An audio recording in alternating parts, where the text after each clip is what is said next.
I'm Ty with WTI, and this is a Travelon floating waterproof phone pouch.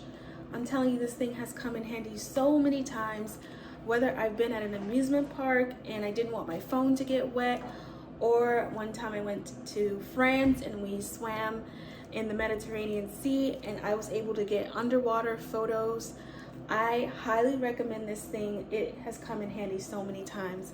It comes with a lanyard, and you just open the pouch. It's closed by Velcro. It also folds several times to ensure that no water gets in here.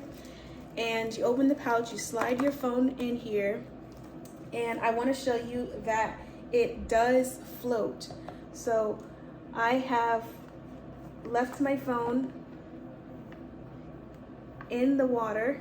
It floats, and water does not seep in here. So I'm putting it underwater and there's no water seeping in here.